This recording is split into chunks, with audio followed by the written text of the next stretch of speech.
करते हैं मापक यंत्रों की। आज का जो टॉपिक होगा वो हो जाएगा मापक यंत्र। तो मापक यंत्र से क्वेश्चन बनते कैसे हैं इसको समझिएगा। इसकी कुछ शॉर्ट ट्रिक होती है। इसकी कुछ क्या होती है बच्चों? इसकी कुछ शॉर्ट ट्रिक होती है, शॉर्ट ट्रिक। तो इसकी शॉर्ट ट्रिक क्या है सर? इसकी शॉर्ट ट्रिक क्या है? तो एक तीर से कई शिकार करने की शॉर्ट ट्रिक है इसकी, और इससे कई बार क्वेश्चन आए हैं।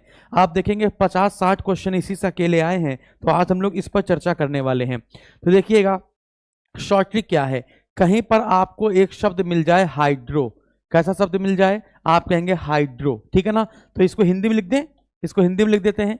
कहीं पर भी आपको क्या मिल जाए बच्चों? हाइड्रो शब्द मिल जाए, हाइड्रो, हाइड्रो। तो समझ जाइएगा वहां पर पानी की बात हो रही है, यानी कि जल की बात हो रही है। अब यहीं पे तरीका समझ लीजिएगा। जैसे अगर आपसे पूछा जाए कि बताइए जल का घनत्व किससे नापा जाता है, जल का घनत्व किससे मापा जाता है, तो आपका उत्तर आ जाएगा हाइड्रोमीटर, है ना। जल का घनत्व हाइड्रोमीटर। इसके बाद जल में उगने वाले पौधों को क्या कहा जाता है? तो इसे हम लोग कहेंगे हाइड्रोफाइटा। इसे क्या कहा जाता है?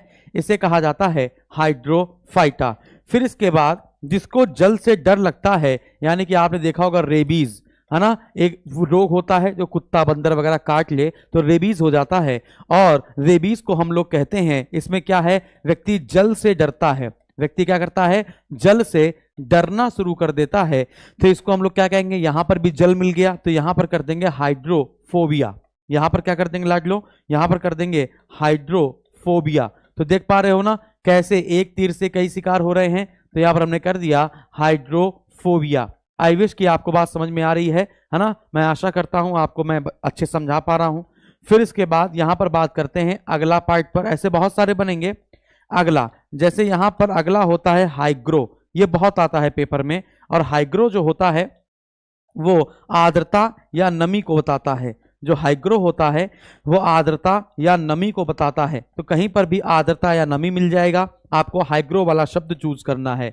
फिर इसके बाद ऐसे ही मैं आपको और भी चीजें बताने की कोशिश करूंगा। कहीं पर आपको मिल जाए पायरो, और ये पायरो से तो इतना प्रश्न पूछा गया है, इतना प्रश्न पूछा गया है कि मैं आपको क्या ही बताऊं। पायरो का मतलब होता है उच्च तापमान।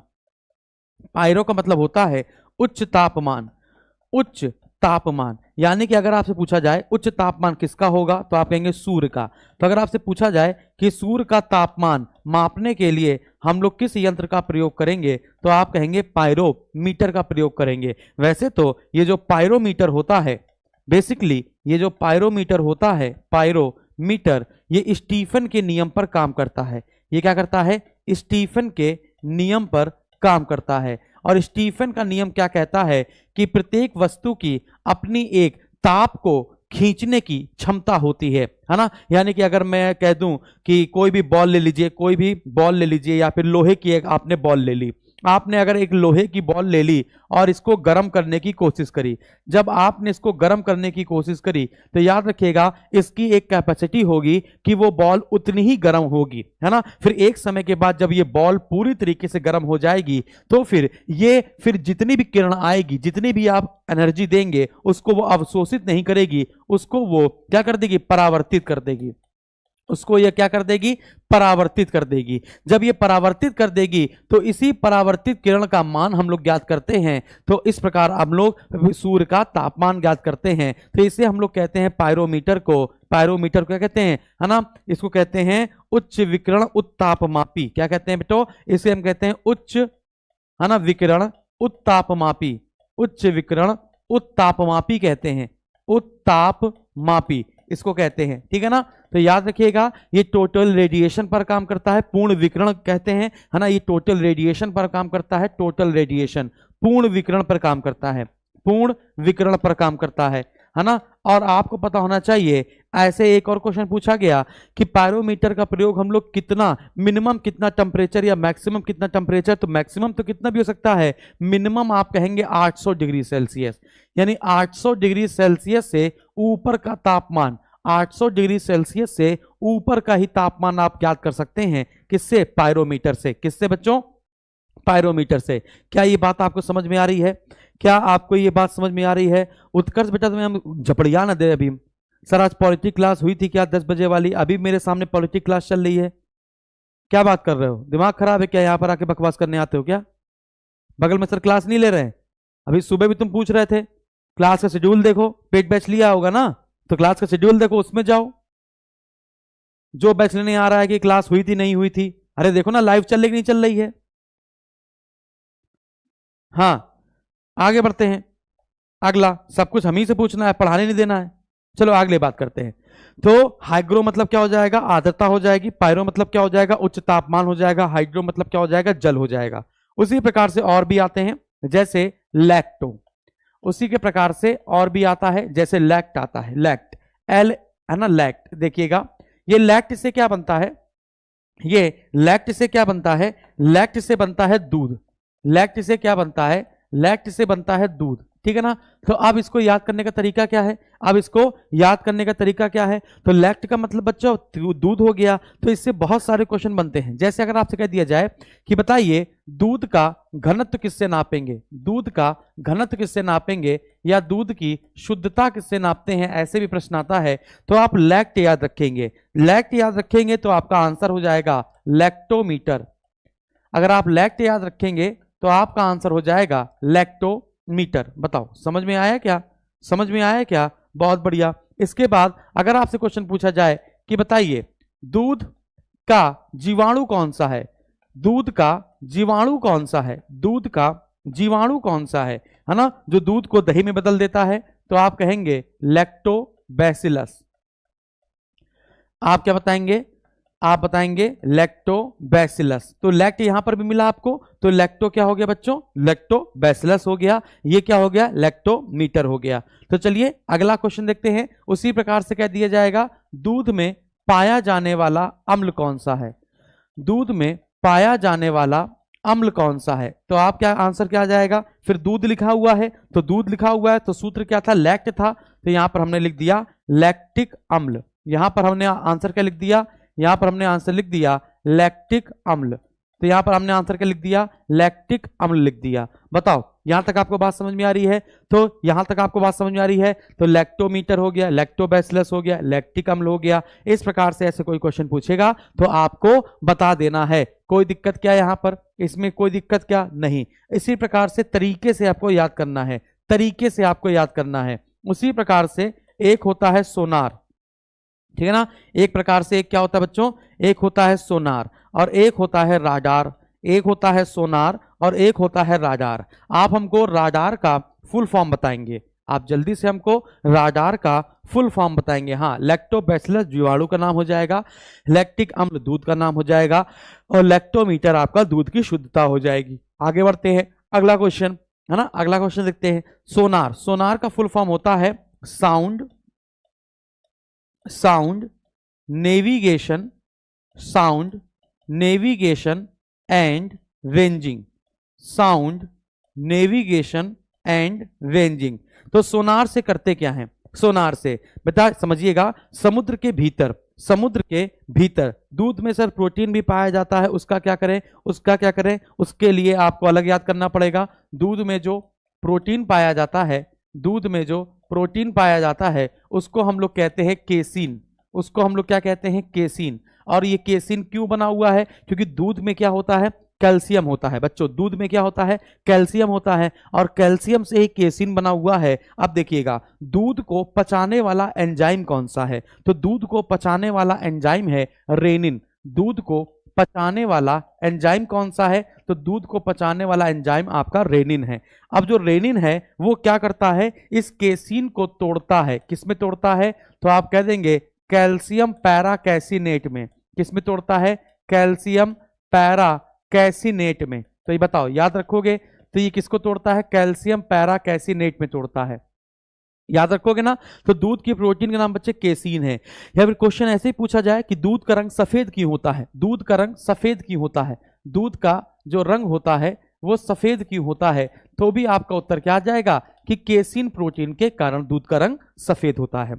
फिर इसके बाद साउंड नेविगेशन एंड रेंजिंग। हमने आपसे राडार का फुल फॉर्म पूछा था और चुपचाप आप लोग बैठे हुए हो, है ना। तो हर्षित वर्मा का ही बस आंसर आया है रेडियो डिटेक्शन एंड रेंजिंग। बहुत बढ़िया, radio detection and ranging, radio detection, detection and ranging, radio detection and ranging. अब देखिएगा राडार से क्या करते हैं, राडार से क्या करते हैं, राडार से हम लोग सतह से ऊपर की, सतह से ऊपर, जैसे ये है जमीन, स्थल, स्थल से ऊपर, है ना, स्थल से ऊपर, स्थल से ऊपर किसी वस्तु की जानकारी के लिए हम लोग राडार का प्रयोग करते हैं। जैसे अगर कोई हेलीकॉप्टर या कोई एरोप्लेन आपके, है ना, देश में घुस जाए अचानक से, तो राडार बता देता है कि कितनी स्पीड से कोई वस्तु हमारी तरफ आ रही है। तो वो सब काम कौन करता है, राडार करता है। इसके बाद सोनार क्या करता है बच्चों, सोनार, है ना, सोनार क्या करता है, समुद्र के अंदर, समुद्र के भीतर, समुद्र के भीतर किसी वस्तु का पता लगाने के लिए, समुद्र के भीतर किसी वस्तु का पता लगाने के लिए किसका यूज किया जाता है, सोनार का। जो सोनार होता है वो पराश्रव्य तरंगों के माध्यम से काम करता है, अल्ट्रासोनिक वेव के माध्यम से काम करता है। अल्ट्रासोनिक वेव जाती हैं समुद्र के अंदर, टकराती हैं जिस वस्तु से, उसकी छवि बना देती हैं, आपने देखा होगा। तो पराश्रव्य तरंगों का प्रयोग किया जाता है। और राडार में आपका रेडियो तरंगों का प्रयोग किया जाता है। राडार में आपका बच्चों रेडियो तरंगों का प्रयोग किया जाता है। राडार में किसका प्रयोग करते हैं, रेडियो तरंगों का। सोनार का में किसका प्रयोग करते हैं, पराश्रव्य तरंगों का। अल्ट्रासोनिक वेव का किसका यूज करते हैं, अल्ट्रासोनिक वेव का यूज करते हैं। अल्ट्रासोनिक वेव वो होती हैं जिनकी आवृत्ति, जिनकी जो आवृत्ति फ्रीक्वेंसी जो होती है वो 20,000 हर्ट्ज से ऊपर होती है, जिनकी आवृत्ति 20,000 हर्ट्ज से ऊपर होती है। तो जिनकी आवृत्ति 20,000 हर्ट्ज से ऊपर होती है उन्हें हम लोग कहते हैं पराश्रव्य तरंगे। चलिए यहां तक आपको बात समझ में आ गई होगी। तो चलो अगली बात हम लोग यहां पर करते हैं, कुछ अन्य मापक यंत्रों की बात करते हैं। धन्यवाद कमलीकांत, कमलीकांत नाम है, कमलकांत, अच्छा। तो अब अगली बात करते हैं हम लोग यहां पर। अगली बात क्या कर सकते हैं, हम लोगों ने दूध के बारे में देखा, हम लोगों ने सोनार के बारे में देखा, हम लोगों ने राडार के बारे में देखा, हम लोगों ने हाइड्रो के बारे में देखा, हाइग्रो के बारे में देखा, पायरो के बारे में देखा, है ना। फिर इसके बाद अब हम लोग आगे बढ़ते हैं। अब हम लोग अगला उठाते हैं जिसे हम लोग कहते हैं डेमो, जिसे हम लोग क्या कहते हैं, डेमो। जो डेमो है वो भीड़ को दर्शाता है, याद रखिएगा, जो डेमो है वो किसको दर्शाता है, भीड़ को दर्शाता है।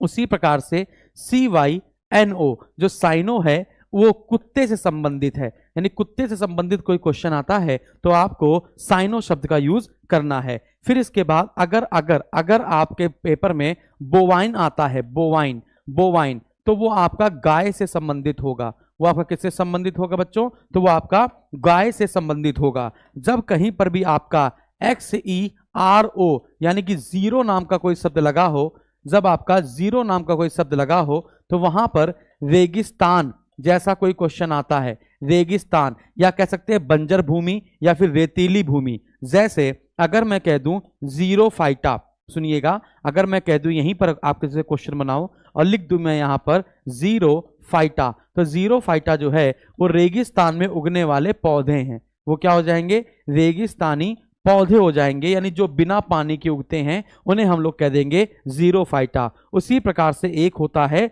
जीनो, XENO। जब आपको कहीं पर जीनो नाम का शब्द मिलेगा तो वो हमेशा विदेशी चीजों को दर्शाता होगा, चाहे वो विदेशी वस्तु हो, विदेशी जानवर हो, या कोई भी ऐसा कोई क्वेश्चन हो तो विदेशी वाला याद रखिएगा जीनो होता है, XENO याद रखना है। फिर इसके बाद हम लोग आगे बढ़ते हैं। फिर इसके बाद अगला जो बहुत प्यारा क्वेश्चन आपसे लगातार पूछा जाता है, जो लगातार आपसे पूछा जाता है वो कौन कौन से क्वेश्चन होते हैं। जैसे आपसे पूछा जाता है कि बताइए किसी वस्तु का आंतरिक, किसी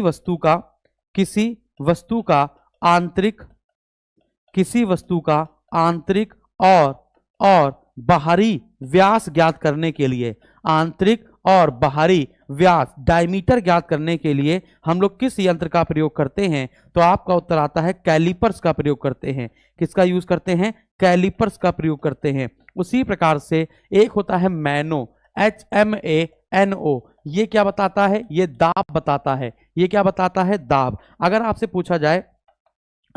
पूछा जाए कि किसी भी द्रव का दाब ज्ञात करना हो, किसी भी द्रव का दाब ज्ञात करना हो, या किसी भी गैसों का दाब ज्ञात करना हो, अगर आपको द्रव का दाब ज्ञात करना है या गैसों का दाब ज्ञात करना है तो आप क्या कर देंगे, मैनो में बस मीटर जोड़ देंगे। यानी मैनो में क्या जोड़ देंगे आप लोग, मैनो में मीटर जोड़ देंगे तो मैनोमीटर किसी द्रव का दाब या मैनोमीटर किसी गैस का दाब। हाँ बेटा, नागफनी, नागफनी। चलिए आगे बढ़ते हैं। ठीक है, चलो आगे बढ़ा जाए। तो मैनो क्या होता है बच्चों? मैनो आपका दाब होता है। उसी प्रकार से जब आपका बार मिलता है, बार, BAR, है ना, तो ये बार पीने वाला नहीं है कि हुक्का बार हो जाएगा। तो ये जो बार है वो दाब नहीं है। दाब के आगे कुछ जोड़ देना है, क्या? पारिस्थितिकी दाब। क्या जोड़ देना है? पारिस्थितिकी दाब जोड़ देना है। पारिस्थितिकी दाब आपको जोड़ देना है, अर्थात वायुमंडलीय दाब। अर्थात बच्चों कौन सा? वायुमंडलीय दाब। क्या जोड़ देना है? वायुमंडलीय दाब। ठीक है ना। तो वायुमंडलीय दाब को नापने के लिए हम लोग किसका यूज कर लेंगे? तो बार से ही बन जाएगा बैरोमीटर। बार से ही बन जाता है आपका बैरोमीटर। अब यहां से बैरोमीटर से कुछ क्वेश्चन आपके बन जाते हैं। यही बैरोमीटर से कोई आपसे, इसी बैरोमीटर से आपसे यहीं से कुछ क्वेश्चन बन जाते हैं। वो क्वेश्चन क्या बनते हैं जरा इसको समझिएगा। जैसे पहला क्वेश्चन बनता है, यदि बैरोमीटर का पॉइंट, यदि बैरोमीटर का पॉइंट अचानक से नीचे गिर जाए, यदि बैरोमीटर का पॉइंट अचानक से गिर जाए तो ये किस बात का संकेत होगा? तो बैरोमीटर का पॉइंट यदि अचानक से गिर जाता है तो ये आपका उत्तर होगा आंधी तूफान का संकेत। तो ये आपका उत्तर क्या हो जाएगा? आंधी प्लस तूफान का संकेत होता है। और अगर यहीं पे अगला प्रश्न पूछा जाए कि यदि पॉइंट धीमे धीमे नीचे गिरे, धीमे धीमे गिरे, यानी अचानक ना गिर के अगर धीमे धीमे गिरे तो क्या होगा? तो आप कहेंगे तो फिर ये वर्षा का संकेत लाता है। तो फिर ये क्या लाता है? तो फिर ये वर्षा का संकेत लाता है। और अगर पॉइंट ऊपर की तरफ बढ़े, यदि पॉइंट ऊपर बढ़े, यदि पॉइंट ऊपर बढ़े तो क्या होगा? तो फिर ये मौसम साफ होने का संकेत होगा। यदि बैरोमीटर का पॉइंट ऊपर बढ़ेगा तो मौसम क्या हो जाएगा? मौसम साफ हो जाएगा, यानी मौसम का साफ होने का संकेत आपको बैरोमीटर दिखाने लगता है। क्या यहां तक आपको बात समझ में आ रही है? और भी बहुत सारे क्वेश्चन हम आपसे पूछने वाले हैं। पूछने वाले क्या है मैं आपको बताने ही वाला हूं, है ना। तो यहां तक आपको बात समझ में आई। उसी प्रकार से कहीं पर आपको मिल जाता है, सुनिएगा, कहीं पर आपको अगर मिल जाता है कार्डियो, है ना, कहीं पर क्या मिल जाता है? कार्डियो, है ना। तो कहीं पर अगर आपको कार्डियो शब्द मिल जाता है, कार्डियो, है ना, कार्डियो, तो ये हमेशा आपका हृदय से संबंधित होता है। यदि कहीं पर आपको कार्डियो शब्द मिल जाता है तो ये आपका किससे संबंधित होता है? तो फिर ये आपका हृदय से संबंधित होता है। जैसे कार्डियोग्राफ, कार्डियोलॉजी, आप समझ में आ जाएगा ना। वैसे ही अगर आपका कहीं पर भी रेनल से संबंध होता है, रेनल, कहीं पर भी आपको रेनल नाम का शब्द मिलता है, रेनल, तो वो आपका किडनी यानी वृक्क से संबंधित होगा। तो आपका किससे संबंधित होगा? किडनी यानी कि वृक्क से, वृक्क यानी कि गुर्दा से संबंधित आपका होगा। किडनी, वृक्क या गुर्दे से आपका संबंधित होगा। ठीक है ना। तो रेनल याद रखिएगा। उसी प्रकार से एक होता है न्यूरॉन, एक होता है न्यूरॉन, है ना। तो जो न्यूरॉन का शब्द है ना, रेनल की बात करें और चाहे यहां पर हम लोग नेफ्रॉन की बात करें, तो कहीं पर आपका नेफ्रॉन भी यूज हो जाए, चाहे रेनल की बात करें और चाहे नेफ्रॉन की बात करें, तो रेनल और नेफ्रॉन दोनों ही आपको बताएंगे किसके बारे में? किडनी के बारे में बताते हैं। उसी प्रकार से जो न्यूरॉन होता है वो आपका ब्रेन के बारे में बताता है। ब्रेन यानी कि मस्तिष्क के बारे में, आपके बारे में बताता है, तो न्यूरॉन। ठीक है ना। अब इसी न्यूरॉन से ही तो बनता है, जैसे नेफ्रॉन से बनता है नेफ्रोलॉजी। देखिएगा, यदि नेफ्रॉन से क्या बन जाता है? नेफ्रोलॉजी, तो आप समझ जाते हैं कि नेफ्रोलॉजी का मतलब क्या हो जाएगा, है ना, किडनी का अध्ययन, है ना। तो आप क्या कह देंगे? लॉजी मतलब शब्द लग गया है, लॉजी का मतलब क्या हो जाएगा? अध्ययन। लॉजी का मतलब क्या हो जाएगा? अध्ययन। वैसे न्यूरोलॉजी होता है। अब यहीं पर कुछ महत्वपूर्ण प्रश्न पूछे जाते हैं, MIP, मोस्ट इंपॉर्टेंट क्वेश्चन। यहां पर हम कर देते हैं MIQ, ठीक है ना। यहां पर हम कर देते हैं MIQ, मोस्ट इंपॉर्टेंट क्वेश्चन। अब मोस्ट इंपॉर्टेंट क्वेश्चन में एक होता है EEG, सुनिएगा, एक होता है EEG, ठीक है ना, इलेक्ट्रो इंसेफालोग्राफ। क्या होता है बच्चों? इलेक्ट्रो इंसेफालोग्राफ, ठीक है ना। तो इलेक्ट्रो इंसेफालोग्राफ ये बताता है, जो EEG है ये बताता है कि मस्तिष्क सही से वर्क कर रहा है कि नहीं कर रहा है। मस्तिष्क के कार्य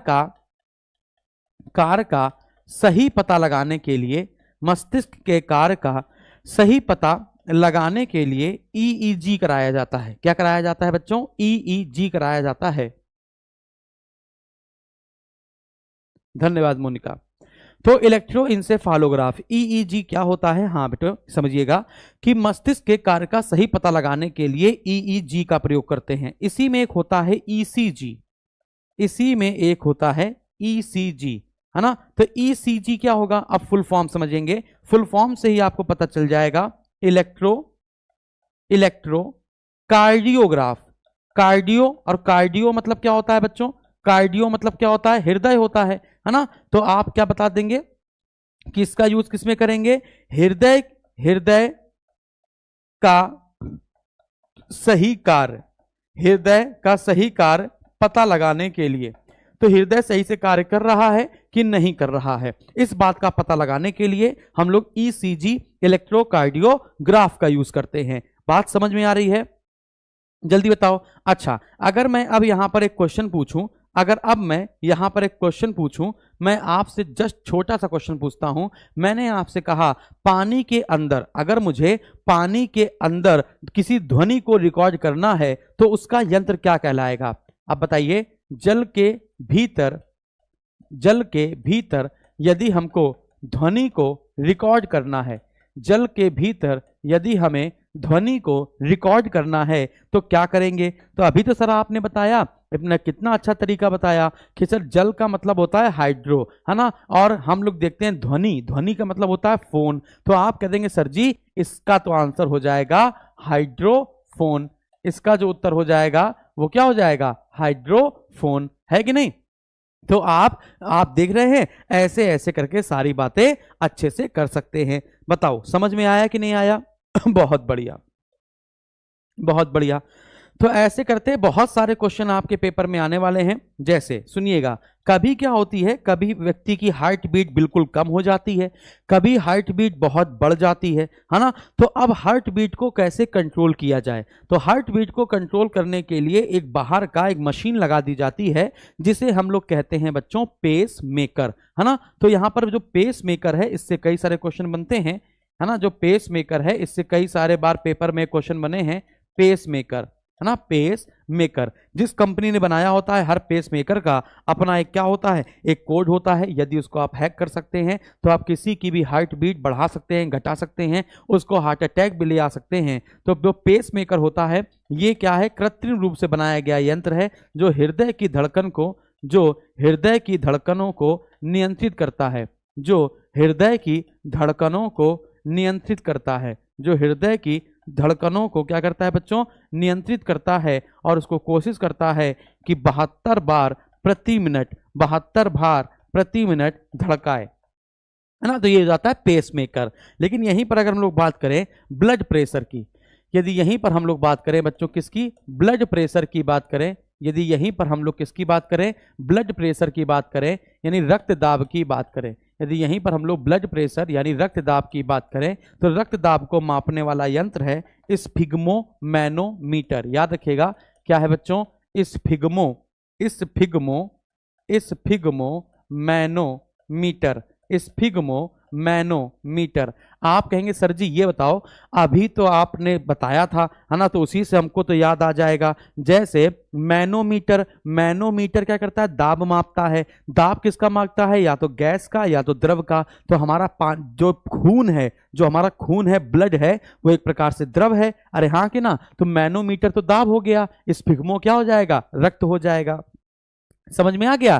तो ब्लड प्रेशर से, ब्लड प्रेशर किससे मापा जाता है? तो आप कह देंगे स्फिग्मोमैनोमीटर से मापा जाता है। अब देखो यहीं पर एक छोटा सा क्वेश्चन अलग बनाकर रखते हैं। यहीं पर हम लोग क्या करते हैं? एक छोटा सा क्वेश्चन अलग बनाकर रखते हैं। जैसे यहां पर आपने देखा होगा नब्ज होती ना, नाड़ी, है ना। जैसे कि जब कभी खांसी जुकाम हो जाता है तो डॉक्टर के पास जाओ, जब कभी डॉक्टर के पास जाते हो तो हम लोग क्या करते हैं? वो एक आल्हा लगाता है, आल्हा, और आल्हा लगा के आपसे कहता है घूम जाओ, सांस ऊपर लो, तेज लो, ऐसे लो, वैसे लो। अरे हाँ कि ना। तो वो आपकी क्या चेक करता है? नब्ज चेक करता है। वो आपकी क्या चेक करता है बच्चों? वो आपकी नब्ज चेक करता है ना। कि अगर आपसे पूछा जाए नाड़ी को मापने वाला यंत्र क्या है, नाड़ी या नब्ज को मापने वाला यंत्र क्या है, तो आप कहेंगे आल्हा, है ना। आल्हा नहीं कहेंगे, उसको हम लोग क्या कहते हैं, उसको हम लोग कहते हैं स्टेथोस्कोप। उसको हम लोग क्या कहते हैं लाडलो, उसको कहते हैं स्टेथोस्कोप। इसको क्या कहते हैं, स्टेथोस्कोप कहते हैं, आल्हा नहीं कहेंगे, स्टेथोस्कोप इसका सही उत्तर हो जाएगा। अब जरा देखिएगा, सुनिएगा, यहाँ पर एक और अलग सी बात बताते हैं। जैसे मेरे गले में, जैसे मैं जब ऑफलाइन पढ़ाता था तो बहुत सारे बच्चे, मतलब 2-2 हज़ार 3-3 हज़ार बच्चों को मैं जब एक साथ पढ़ाता था, ठीक है ना, आपने मेरे पुराने वीडियो देखी भी होंगे ऑफलाइन क्लास के, है ना, बिल्कुल सिनेमा हॉल बना रहता था मेरा क्लास, हमेशा जब भी पता चलता था सुभाष सर की क्लास है, सिनेमा हॉल बना रहता था बिल्कुल, है ना। तो मैं कभी कभी माइक की बैटरी खत्म हो जाती थी, तब भी मैं इतनी तेज चिल्ला देता था, इतनी तेज चिल्लाता था, हालांकि पीछे सुनाई नहीं पड़ता था, अलग बात है ना। तो मतलब बहुत चिल्ला चिल्ला के मैं पढ़ाता था बिल्कुल ऊर्जा से, तो मेरे गले में क्या हो गया, पॉलिप पड़ गए, है ना, मांस मेरा टुकड़ा बढ़ गया। तो कभी कभी आज ठंडी जब आती है ना, तो जब मैं बिना गर्म पानी पिए, गरारा किए कभी मैं पढ़ा नहीं पाऊंगा, मैं सुबह जब उठता हूँ तो मेरी आवाज़ नहीं निकलती है, ठीक है ना। तो वो सब गला वाला खराब हो गया था मेरा, 12 साल पढ़ाते पढ़ाते चिल्लाते चिल्लाते। तो जितने भी अध्यापक ये देख रहे हैं, तो मैं आपको बता दूं कि अपने ऑफलाइन क्लास में पढ़ाना तो बहुत ज़्यादा चिल्ला के नहीं पढ़ाना। बच्चे आते हैं, पढ़ के चले जाते हैं, आप चिल्लाएंगे आपका गला निकल जाएगा, फिर आपका गला कोई दान देने वाला नहीं है, ठीक है ना। चलिए, अब एकलव्य रह नहीं गए हैं, ठीक है ना। चलिए, तो मैंने आपको क्या बताया, मैं समझा देता हूं कि नाड़ी को मापने वाला यंत्र क्या है, स्टेथोस्कोप है। और इसके बाद हम लोग यहाँ पर बताने वाले थे, भुला गए। अब जो बताने वाले थे वो भूला, हाँ। तो क्या हुआ, फिर जब मैं अपने गला दिखाने गया तो उसने क्या कर दिया कि एक पाइप जैसा था, है ना, उसने हमारे गले में ऐसे करके पूरा अंदर डाल दिया ताकि दिखाएं, और उसमें आगे कैमरा लगा हुआ था। तो उसने हमारी क्या करी थी बच्चों, उसने हमारी करी थी इंडोस्कोपी। उसने हमारी क्या करी थी, इंडोस्कोपी करी थी। और जो इंडो का मतलब होता है वो होता है अंदर, यानी शरीर के आंतरिक भागों की जांच, शरीर के आंतरिक भागों की जांच, शरीर के आंतरिक भागों की जांच करने के लिए, शरीर के आंतरिक भागों की जांच करने के लिए क्या करवाई जाती है, इंडोस्कोपी करवाई जाती है ना। क्या करवाई जाती है बच्चों, इंडोस्कोपी करवाई जाती है। क्या यहां तक आपको बात समझ में आएगी, जल्दी बताओ सभी लोग, क्या यहां तक आपको बात समझ में आई? कुछ भी कठिन मैं आपको पढ़ा रहा हूं क्या, कुछ भी आपको कठिन पढ़ाया गया है? कुछ नहीं पढ़ाया गया, ठीक है ना।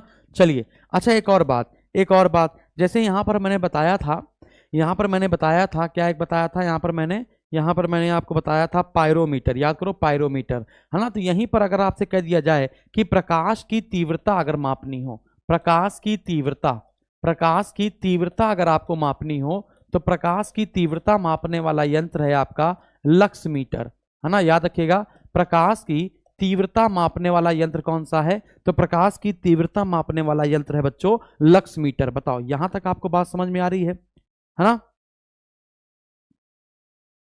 ओके, हाँ बेटा, लक्स मीटर प्रकाश की तीव्रता मापने वाला यंत्र है, ठीक है, ठीक है। चलो आगे बढ़ा जाए, अब अगली बात करी जाए। तो यहां तक हम लोगों ने बात करी, अब धीमे धीमे और भी हम लोग आगे बढ़ सकते हैं। तो पेस मेकर की हम लोगों ने बात कर ली, हम लोगों ने इंडोस्कोपी की बात कर ली, है ना। फिर और छोटे छोटे फिजिक्स के आते हैं, और छोटे छोटे जो फिजिक्स के क्वेश्चन से आते हैं उससे क्वेश्चन हम लोग कर सकते हैं। यस सर, ठीक है। अब यहां पर दो बातें और समझो, जैसे मैंने कह दिया हेलियो, जब मैं आपसे हेलियो कह दूंगा, हेलियो, तो वो हमेशा सूर्य को बताता है। जो हेलियो है, ये हेलियो शब्द ये सूर्य को डिनोट करता है। जबकि अगर मैं कह दूं हेलो या हेलो, है ना, अगर मैं हेलो या हेलो कर दूं, है ना, तो ये आपका समुद्री पानी है, यानी समुद्री जल है। समुद्री जल की बात करें और चाहे लवण की बात करें, तो याद रखिएगा, जब मैं हेलो की बात करूंगा तो समुद्री जल या समुद्री लवण होगा, और जब मैं आपसे हेलियो की बात करूंगा तो वो आपका सूर्य के बारे में बताएगा। किसके बारे में बताएगा बच्चों, सूर्य के बारे में बताता है। क्या ये बात समझ में आ रही है? उसी प्रकार से नेफ, NEPH, नेफ का मतलब होता है बादल। उसी प्रकार से जो नेफ होता है उसका मतलब होता है बादल। फिर उसी प्रकार से, है ना, एनिमो, ANIMO, जो एनिमो शब्द होता है वो डिनोट करता है हवा को। जो एनिमो होता है वो डिनोट करता है हवा को। अगर आपसे पूछा जाए बादलों की ऊंचाई मापने का यंत्र कौन सा है, बादलों का वेग मापने का यंत्र कौन सा है, बादलों की दिशा मापने का यंत्र कौन सा है, तो आप क्या कर देंगे, नेफोमीटर, क्या लगा देंगे, नेफोस्कोप या नेफोमीटर, है ना। और उसी प्रकार से कहा जाए हवा की गति मापने वाला यंत्र कौन सा है, तो आप बता देंगे भैया एनीमोमीटर। क्या बता देंगे, एनीमोमीटर हो जाएगा। अरे हाँ कि ना, बहुत बढ़िया। चलिए आगे बढ़ते हैं। एक बहुत आता है, वो होता है टैकोमीटर। एक आपका और भी बहुत ज्यादा पूछा जाता है, वो होता है टैकोमीटर। टैकोमीटर जानते हो ना, टैकोमीटर जैसे कि पहिया होता है, पहिया, तो पहिए में टैकोमीटर लगा होता है ना, या इंजन होता है या फिर कोई भी पहिया वैया होता है, तो वो कितना घूमता है, 1 सेकंड में कितनी बार घूमता है, 1 मिनट में कितनी बार घूमता है। बात समझ में आ रही है। तो घूर्णन गति मापने वाला उपकरण होता है ना। तो घूर्णन गति, टैकोमीटर क्या करता है, घूर्णन गति मापता है। घूर्णन गति, घूमने की गति, घूर्णन गति मापने का यंत्र है ना। तो जो टैकोमीटर होता है वो घूर्णन गति मापने का यंत्र होता है। बताइए सारी बातें समझ में आई? नहीं बेटा, सुनिएगा। अगर मैं आपसे एनिमो की बात करूं तो हवा तो होता है, लेकिन अगर आपसे पूछा जाए हवा की गति कौन नापता है, तो आप कह देंगे एनीमोमीटर। लेकिन हवा एक और भी तो होती है, विंड। विंड का मतलब क्या होता है, हवा। तो अगर आपसे कह दिया जाए विंड वेन, तो विंड वेन क्या करेगी, हवा की दिशा बताएगा। विंड वेन क्या करेगा, हवा की दिशा बताएगा। जबकि एनिमो क्या करता है, हवा तो होता है लेकिन हवा की गति बताता है, हवा की गति बताता है। एक और बात, फोटो, फोटो का मतलब होता है प्रकाश। याद रखिएगा, फोटो का मतलब होता है प्रकाश। जैसे क्वेश्चन पूछा जाता है कि प्रकाश, सूर्य का जो भाग, सूर्य का जो भाग हम लोगों को दिखाई पड़ता है ना, सूर्य का जो भाग पृथ्वी वालों को दिखाई पड़ता है, उसको हम लोग क्या कहते हैं, तो आप कहेंगे फोटोस्फेयर, प्रकाश मंडल। ऐसा क्वेश्चन पूछा जाता है ना, कि पूछा जाता है सूर्य का जो भाग, सूर्य का जो भाग पृथ्वी से दिखाई पड़ता है, सूर्य का जो भाग पृथ्वी से दिखता है, सूर्य का जो भाग पृथ्वी से दिखता है, उसको हम लोग क्या कहते हैं, प्रकाश मंडल कहते हैं, फोटो स्फीयर कहते हैं। क्या ये बात समझ में आ गई है? बहुत बढ़िया। अच्छा आगे बढ़ते हैं। एक होता है केस्कोग्राफ। कोई बताएगा केस्कोग्राफ का यूज किसमें करते हैं? और एक होता है क्यूसेक। एक होता है केस्कोग्राफ और एक होता है क्यूसेक, है ना। एक होता है क्यूसेक। तो देखिएगा केस्कोग्राफ क्या करता है, पौधे कितना बढ़ रहा है, पौधा प्रतिदिन कितना बढ़ रहा है, तो पौधे की लंबाई ज्ञात करने के लिए, है ना, तो पौधों की लंबाई ज्ञात करने के लिए या पौधों की वृद्धि ज्ञात करने के लिए केस्कोग्राफ का यूज करते हैं। जबकि क्यूसेक क्या होता है, इससे द्रव का प्रवाह नापा जाता है। इससे द्रव का क्या नापा जाता है, प्रवाह नापा जाता है ना, प्रवाह नापा जाता है। उसी प्रकार से एक होता है बोलो, एक क्या होता है, बोलो, और एक होता है कैलोरी, है ना। आपको पता है ना कैलोरी किसका मात्रक है, तो कैलोरी आपका ऊष्मा का मात्रक है। तो कैलोरी और बोलो, इनका संबंध हमेशा ऊष्मा से रहता है। तो कभी कभी पूछा जाता है कि कैलोरी मीटर क्या है, कभी कभी आपसे पूछ जाएगा बोलो मीटर क्या है, तो आप बता ले जाएंगे अरे हाँ कि ना। अच्छा ये बताइए वेस्कोसिटी का मतलब क्या होता है, वेस्कोसिटी, वेस्कोसिटी का मतलब क्या होता है? आप कहते हैं सर जी श्यानता। आप क्या कहते हैं, श्यानता। श्यानता का मतलब क्या होता है, गाढ़ापन। श्यानता का मतलब क्या होता है, गाढ़ापन। अब देखिएगा, यानी कि जो द्रव जितना गाढ़ा है, जो द्रव जितना गाढ़ा है वो उसकी वेस्कोसिटी उतनी ही ज्यादा है। ये बात आपको समझ में आई? यानी कि जो जितना गाढ़ा है उसकी वेस्कोसिटी उतनी ही ज्यादा है। तो श्यानता किसकी ज्यादा है उसके लिए कौन सा यूज करेंगे, वेस्कोमीटर। क्या यूज करेंगे, वेस्कोमीटर। तो विस्कोमीटर क्या हो जाएगा, श्यानता मापने का यंत्र हो जाएगा विस्कोमीटर। समझ में आ गया? जैसे मैं कह दूं कि शहद, दूध और पानी, इनको अगर श्यानता के आधार पर लगाइए कि किसकी वेस्कोसिटी सबसे ज्यादा होगी, तो आप कहेंगे सर जी शहद की वेस्कोसिटी सबसे ज्यादा और दूध और पानी में दूध की वेस्कोसिटी सबसे ज्यादा होगी। क्या ये बात आपको समझ में आ गई? यस सर बोलेंगे और जल्दी जल्दी बोलेंगे तभी तो मजा आएगी, है ना, जल्दी जल्दी। अच्छा जैसे कि हमने यहां पर आपको बताया, जैसे कि हमने यहां पर बताया कि हेलो मतलब होता है समुद्री जल। तो कभी कभी लोग कहते हैं सर ये सलाइन वाटर है। सलाइन का मतलब क्या होता है, नमकीन। है ना। सलाइन का मतलब क्या होता है, नमकीन। तो कभी कभी क्वेश्चन पूछ दिया जाएगा कि बताइए सैलिनोमीटर किस काम का आता है या फिर हेलोमीटर किस काम का आता है, तो आप बता देंगे किसी भी विलयन में लवण की मात्रा ज्ञात करने वाला उपकरण सैलिनोमीटर होगा या फिर हेलोमीटर होगा। ठीक है ना। सब कुछ इंग्लिश से ही बना है बच्चों, क्या बना है, इंग्लिश से ही बना है, समझ में आ गया। इसी प्रकार से एक होता है रिएक्टर, ठीक है ना। एक क्या होता है बच्चों, रिएक्टर होता है ना, रिएक्टर। तो रिएक्टर क्या करता है, रिएक्टर क्या करता है बच्चों, रिएक्टर क्या करता है, तो रिएक्टर बताता है भूकंप की तीव्रता। रिएक्टर क्या बताता है, भूकंप की तीव्रता बताता है कि भूकंप कितनी तेज था, समझ में आ गया। और उसी में एक होता है सीस्मोग्राफ, उसी में बच्चों एक आपका पेपर में आता है सीस्मोग्राफ। तो सीस्मोग्राफ ये बताता है कि कौन सी भूकंप की तरंग आई थी, यानी भूकंप की तरंग कौन सी आई थी, है ना। तो भूकंप की 3 तरंग होती हैं, प्राइमरी, सेकेंडरी एंड लॉन्ग, है ना, या लव। तो पीएसएल तरंगे होती हैं। तो सीस्मोग्राफ से ये पता चलता है, सीस्मोग्राफ से ये पता चलता है कि कौन सी तरंग आई थी, प्राइमरी आई थी, सेकेंडरी आई थी कि लॉन्ग या लव वेव आई थी। बताओ क्या यहां तक आपको बातें समझ में आई, जल्दी बताओ क्या यहां तक आपको बातें समझ में आई। बहुत बढ़िया। तो यहां तक हम लोग को बातें समझ में आ गई हैं, सब लोग को आ गई हैं, तो यस सर बोल दीजिए कि यस सर जितना अभी तक आपने पढ़ाया वो तो हमको समझ में आ गया। अब ऐसे बहुत सारे यंत्र होंगे, ऐसे क्या होंगे बच्चों, बहुत सारे यंत्र होंगे जो आपको, है ना, पेपर में देखने को मिलेंगे। तो चलिए बताइए, यहां तक हम लोग, मुझे लगता है जहां तक वो मैंने समझा दिया है। अब हम लोग क्वेश्चन करेंगे, वो ज्यादा बेहतर रहेगा, है ना। तो अच्छा ये बताइए समुद्र की जो गहराई है, समुद्र की जो गहराई है वो किस में नापते हैं। तो आप कहेंगे सर जी वो तो फैदम में नापते हैं। किस में नापते हैं, फैदम में। तो और एक फैदम में कितने फीट होते हैं, तो एक फैदम में 6 फीट होते हैं, है ना।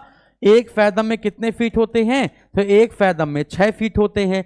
तो हम लोग पेपर में यह भी पूछा जाता है कि फैदमोमीटर का प्रयोग किसमें करेंगे, फैदमो। तो फैदम जब समुद्र की गहराई नाप रहे हैं, जब समुद्र की गहराई फैदम से नाप रहे हैं तो फैदमोमीटर। बात समझ में आ रही है कि नहीं आ रही है, जल्दी बताओ क्या ये बात आपको समझ में आई। सब लोग बोल दें यस सर, जल्दी से, फटाफट से। बहुत बढ़िया। तो बस आज के लिए इतना काफी है, मुझे लग रहा है आज के लिए इतना काफी है।